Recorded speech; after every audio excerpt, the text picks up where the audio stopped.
This is the Manga Xanadu Manga Dome podcast. I am your host, Laurie Henderson. Join me on this journey into the world of manga, where a river of reviews flow through caverns of commentary down into the latest news. Welcome to the Manga Dome.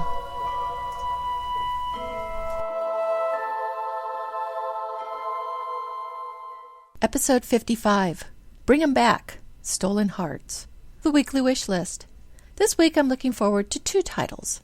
Otodama, Voice of the Dead, Volume 2 is from Digital Manga Publishing. It's been a long time since the first volume came out, 4 years now, but I'm still excited to finally get the second volume. I love the first one so much with its 80s detective buddy story vibe. I can't wait to see what's in store for Kaname and Hide.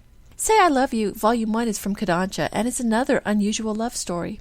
After reading so many shoujo titles, it's nice to have one that steps out of the box. In the news, Asahi Shinbunsha will debut 4 new manga in their July issue out in June, and I want to read them all.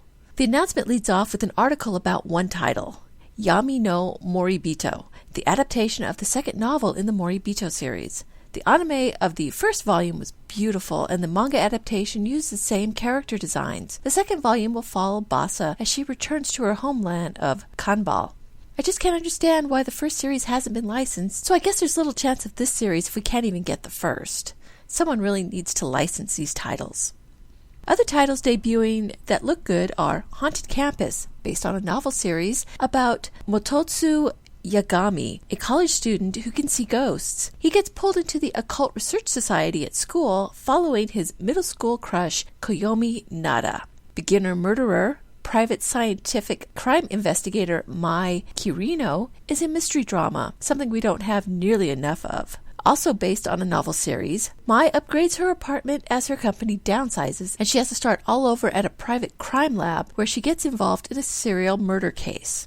Shiyukoku no Jin is a historical series that tells the story of real-life samurai Yukimura Sanada and his defense of Osaka Castle from Tokugawa Ieyasu and his 150,000 troops during the Warring States period. This event is what earned him the title of hero.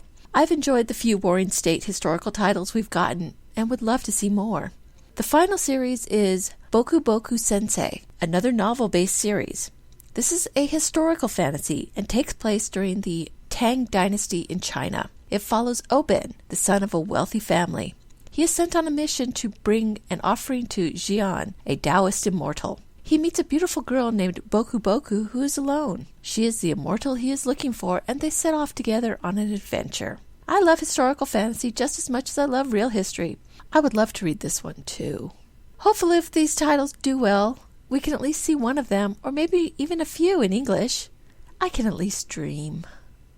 Hunter x Hunter is a title that has had it rough with its creator, Yoshihiro Togashi, constantly putting it on hiatus. This last time was a 2-year hiatus starting in March of 2012. But fans of the title can rejoice as it is coming back in June and will be joining the Weekly Shonen Jump lineup of simulpubs here in the US. There are currently 32 volumes of the series out, but no clue as to how long the series is meant to run. Hopefully he'll be able to beat his last run of 21 continuous installments and make it a full year. The 22nd volume of Pandora Hearts, just released in Japan last Saturday, has announced that the series will end with the next volume, 23. The series has been running since 2006 and has been quite a hit in both Japan and the US. It has had a 26-episode anime that was released here, and Yen Press will publish Volume 21 in July. I have to admit, it's been an interesting series, confusing at times, humorous at others, but always entertaining. I need to marathon the series and catch up, especially with the end in sight. I love mysteries and really enjoyed the Kendachi case files, at least what volumes we got of the first series. Kodansha has now announced that the series will be getting not 1, but 2 spin-off titles. The first, to be published in Magazine Special, will focus on Akechi Kengo, Kendachi's rival from the police department. The second series is a comedy and is running in Denna's Manga Box app and has already run the first chapter in English. Titled Kendachi Case Files, The Mini Vacation, Kendachi tries to put the moves on Miyuki as they return to the Phantom of the Opera Hotel, which is now a hot springs. But someone has been peeping on the female guests. Does Kendachi have competition? It was funny and the art was cute. If you're a Kendachi fan, definitely read this. If only we could get the Akechi spin-off too.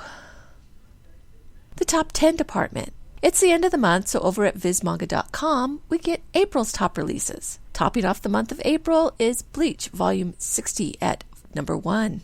Naruto Volume 65 is at number 2 and is followed by Hunter x Hunter Volume 32 at number 3. Chibi Vampire Volume 1 comes in at number 4, with Dead Man Wonderland Volume 2 coming in at number 5. Magi Volume 5 comes in at number 6 and is followed by One Punch Man Volume 2 at number 7. Dean Angel Volume 1 comes in at number 8. Millennium Snow Volume 1 comes in at number 9, and Itsuwari Bito Volume 11 ends the list at number 10. This is a monthly list I can get behind. Most of the titles were on the previous top 10s, and Millennium Snow would have felt a bump in sales with the omnibus of the first 2 volumes coming out in print. I can't wait for Volume 3, the first new volume in over 5 years. Over at the New York Times bestseller list, Yen Press throws some of its weight around. For the week ending April 26, 2014, there is a new title on top.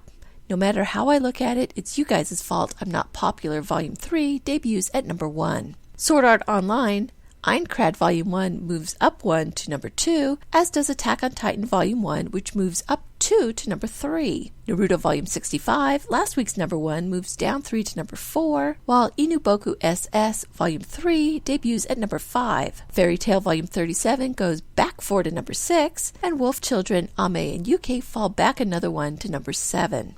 A Certain Scientific Railgun Volume 9 debuts at number 8, Devils and Realist Volume 1 debuts at number 9, and Attack on Titan Volume 3 returns at number 10. Yen Press does well this week as it takes the top 2 spots and has a third debut in the top 5. Seven Seas makes a good showing too, with 2 debuts, one of which is a new series. I wonder if the license of A Certain Magical Index by Yen Press will help lift Seven Seas' A Certain Scientific Railgun series. They are both in the same universe, and I admit even I'm curious about the universe. And it is available legally.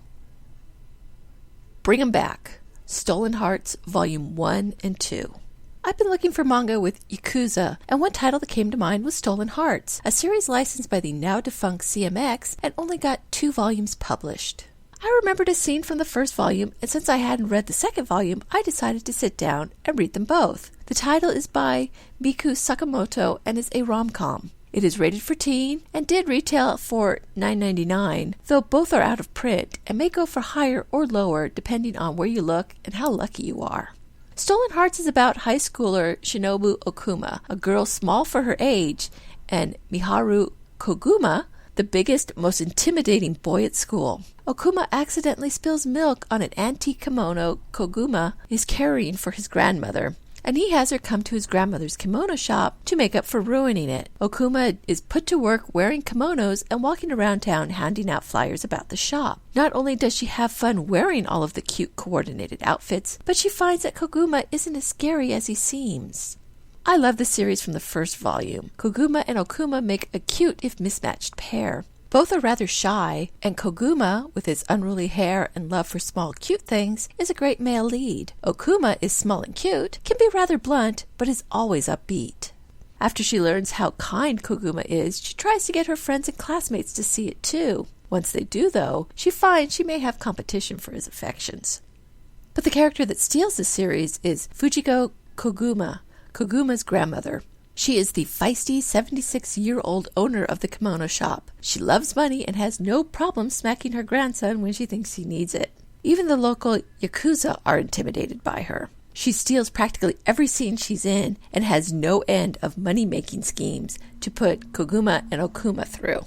The second volume introduces the rest of Koguma's family, his 3 older brothers and parents. Koguma's brothers are as big and handsome as he is. His mother is funny, as she makes mountains of food to feed the big, appetited family, but also wants to treat Okuma as a surrogate daughter and dress her in kimonos. They are a tight-knit family who love kimonos as much as the matriarch Fujiko does. Oldest brother Miki even makes custom kimonos and becomes part of another of Fujiko's schemes to make made-to-order kimonos at her shop for taller women. But it can't be a rom-com without situations to get into. Okuma and Koguma get into plenty on their own between misunderstandings and Koguma's reputation and shy personality. The introduction of the 3 brothers brings in a rivalry between Koguma and Miki, who decides to tease his younger brother but takes it too far. The situations never get too serious, but provide enough drama to balance against the comedy. This is a title that so deserves a license rescue. It's 6 volumes total, though only 2 volumes made it to print in the US. The title falls into all of the guidelines most publishers have for manga licenses. It's post-2000 and it's short. It didn't even get very far in publishing, and both volumes are difficult to find, making it prime for re-release. It's published by Hakusensha in Japan, so it doesn't have any associated publishers in the US, so it's open to anyone. This series would make a good digital rescue, so a publisher like Viz Media with their Viz Select line, or Digital Manga Publishing through their Digital Manga Guild could easily bring it back without a big investment. Please, someone bring Stolen Hearts back. It is such a sweet romantic series with light humor and beautiful kimonos to look at. I so want to see Okuma and Kokuma's relationship grow and bloom. Thank you for listening to the Manga Xanadu Manga Dome podcast. You can find links to the stories and books discussed here in the show notes at manga.jadedragononline.com. You can email me with any questions at xanadu@jadedragononline.com or leave a comment on this post. Rate me on YouTube and follow me on Twitter at Manga Xanadu, all one word. Until next time, farewell from the Manga Dome.